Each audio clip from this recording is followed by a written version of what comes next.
9월은 환자 안전의 날이 있는 계절입니다. 구홍모 중앙환자안전센터장님은 이런 말씀을 하셨죠. 내 인생 전부 혹은 가족의 생명이 걸린 일입니다.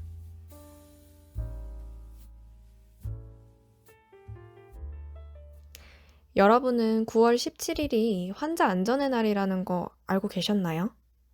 오늘은 환자 안전에 대한 여러분의 궁금증을 풀어드리고 또 이에 대한 올바른 지식을 알려드리고자 담당자분들을 모셨습니다. 삼성서울병원의 QI 이준행 실장님, 김현아 부팀장님, 김성화 파트장님 만나보겠습니다. 반갑습니다. 바쁘신데 시간 내주셔서 정말 감사합니다. 자기소개 한번 부탁드려도 될까요? 네, 그러면 저부터 시작하겠습니다. 반갑고요. 저는 삼성서울병원 소화기내과 이준행입니다. 주로 하는 일은 이제 환자 진료와 연구 그리고 QI 실장 역할을 하고 있는데요. 저희 지역 환자 안전센터의 업무도 제가 담당하고 있습니다. 안녕하세요. 저는 삼성서울병원의 QI실에 근무하고 있고요. 지역 환자안전센터에서 운영팀장을 맡고 있습니다. 저는 삼성서울병원에 함께 일하고 있는 QI실의 김성화입니다. 앞서서 저희 실장님과 팀장님이 말씀하신 부분을 활동하는 거에 적극 지원하고 있습니다. 그러면 제가 하나씩 질문을 드려볼게요. 삼성서울병원이 제1기 지역환자안전센터로 지정되어 다양한 업무를 수행 중이라고 알고 있는데요. 현재 환자 안전을 위해 지역환자안전센터에서는 어떠한 활동을 하고 있는지 궁금해요. 네, 지역 환자 안전센터라는 이름이 다소 생소할 수도 있으실 것 같은데요. 그동안은 개별 병원에서 각자 환경에 맞게 자기의 아이디어만으로 환자 안전 활동을 해 왔는데요. 그러다 보니까 좀 더 앞서가는 병원, 아직 여건이 부족한 병원 등이 있었습니다. 이거를 상향 평준화를 하기 위해서요. 지역 환자 안전센터라는 게 구성되었고 여러 병원이 참여해서 다 함께 발전하는 모습을 갖자라고 되어 있고요. 그래서 저희 참여 병원에서는요. 환자안전위원회를 개최하고 환자 안전과 관련된 여러 가지 라운드 활동, 지킴이 활동 등등을 하고 있고요. 저희 지역 환자 안전센터에서는 각 병원에서 환자 안전에 도움이 되는 여러 가지 활동을 함에 있어서 필요한 재반 지원 활동을 하고 있습니다. 각 병원과 서로 상호 간의 벤치마킹 찾아가서 지켜보고 서로 현장에서 배우는 그런 활동도 또한 중요하다고 생각합니다.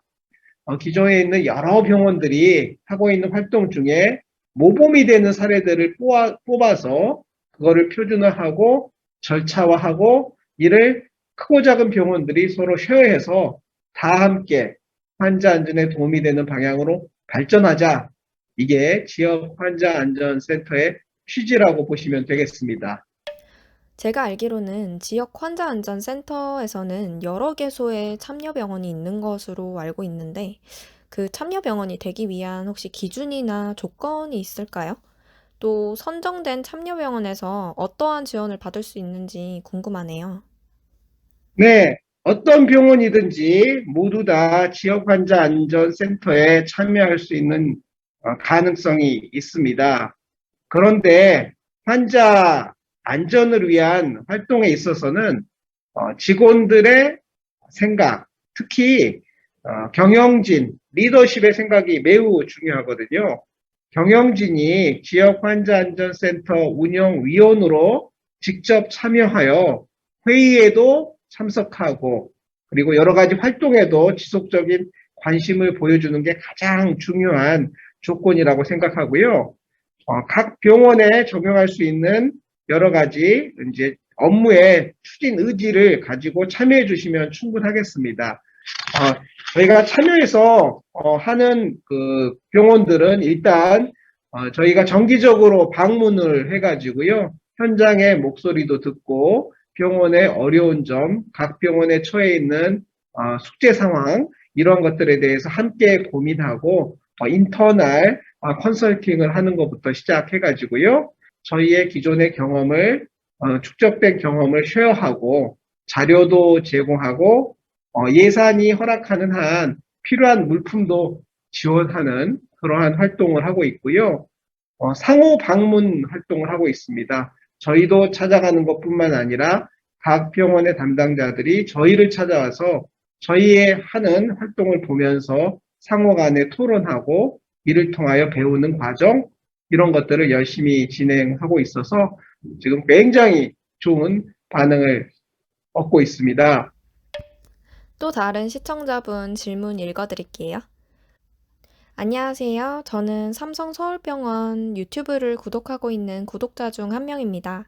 환자 안전을 위해 낙상 네트를 개발하여 낙상 예방에 큰 도움이 되었다는 내용을 정말 인상 깊게 보았어요.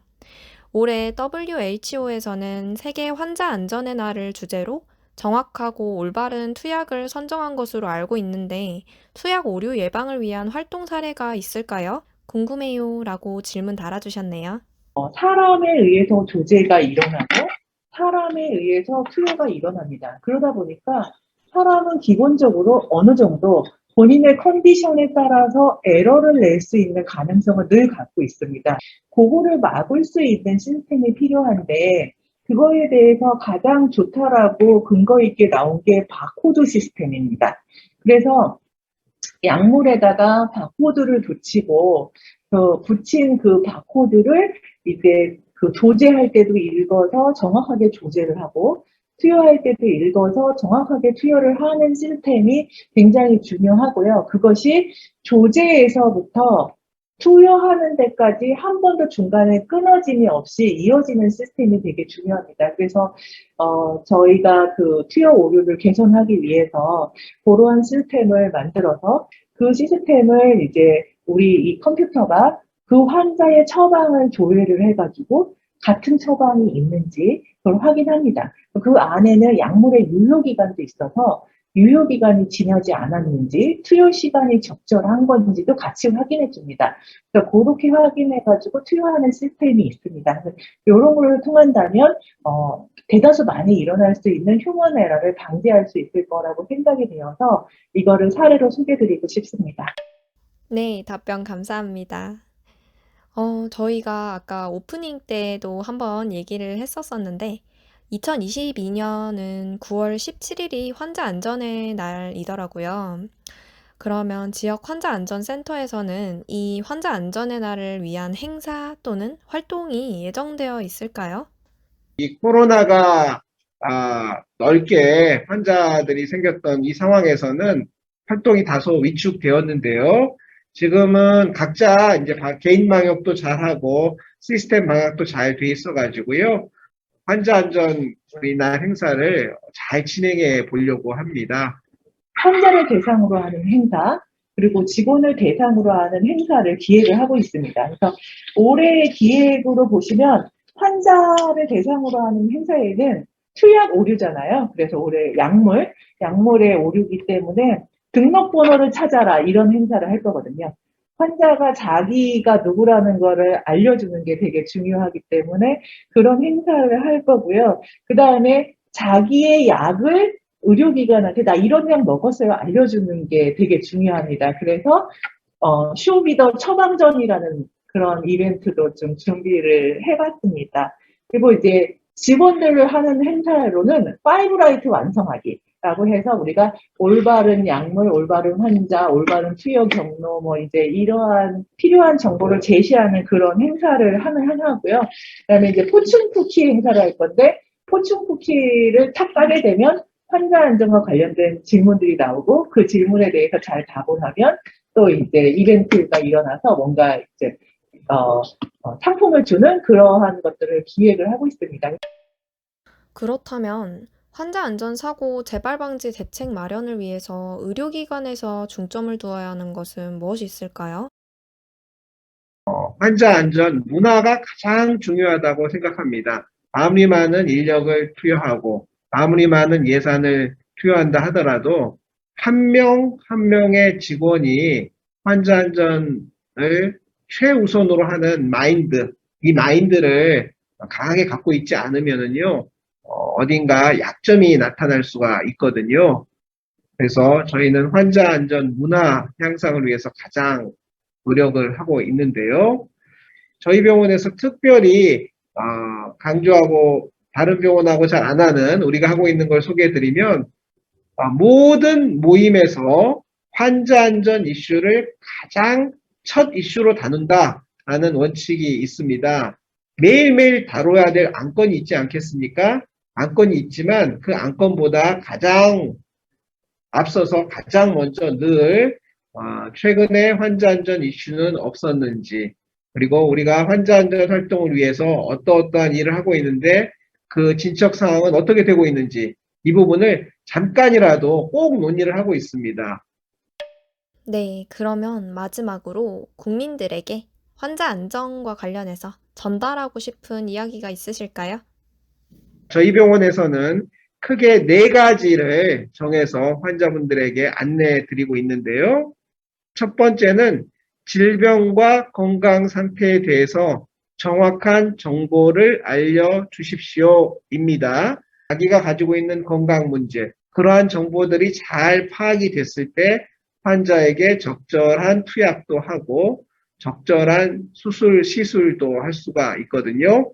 그래서 첫 번째 메시지는 질병과 건강 상태에 대해 정확한 정보를 교환합시다가 첫 번째가 되겠고요.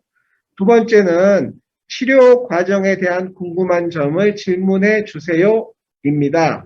환자 개개인에게는 자신이 가장 궁금한 것들이 이러한 많은 설명 자료에 나와 있지 않는 게 있을 수가 있습니다. 가려운 곳이 있을 수 있는데요. 참지 마시고 조금이라도 궁금하면 질문을 해주시기를 부탁하고 있습니다.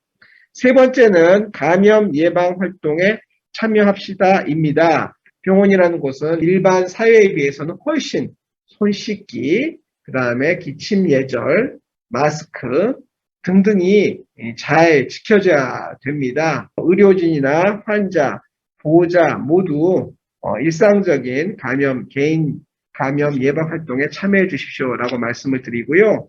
마지막으로 환자 안전 활동에 관련된 여러 절차가 있습니다. 이 절차를 귀찮게 생각하지 마시고 좀 따라 주십시오라고 부탁드리는 건데요.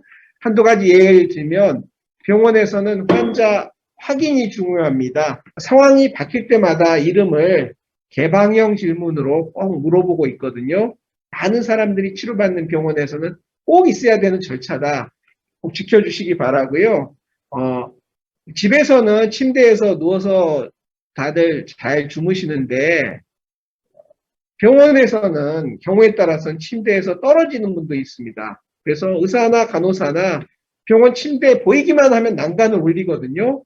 본인의 평소 습관과 좀 다르더라도 병원에서는 환자 안전을 위해서 선택한 방법이니까요. 따라주시면 좋겠습니다. 이것 말고도 크고 작은 환자 안전 조처들이 있거든요.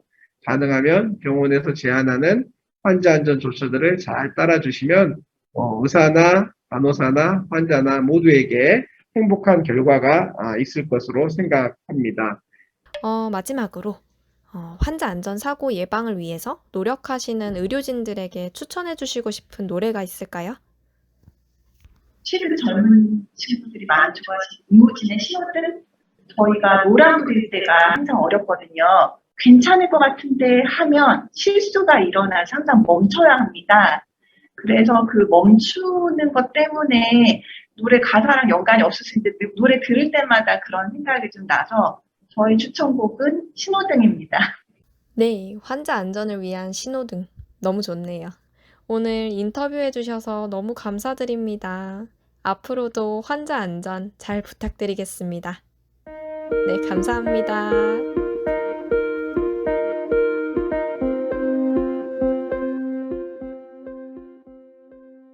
의학 기술은 하루가 다르게 발전하고 있고 새로운 의학 지식도 계속 쏟아지고 있습니다. 이러한 상황 속 사람들이 제조하고 처방을 내리는 과정에서 실수가 일어나지 않는 것이 이상하죠. 그래도 방금 인터뷰해 주셨던 세 분처럼 환자 안전을 위해 항상 힘써주고 계시는 분들이 계셔서 보고학습 체계가 점차 체계를 잡아가고 있다는 생각이 듭니다.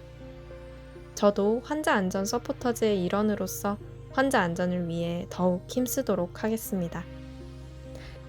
네, 그러면 1부 마지막 곡으로 김성화 파트장님께서 추천해주신 이무진의 신호등 듣고 오겠습니다. 환자 안전을 위해 힘써주시는 모든 분들을 응원합니다.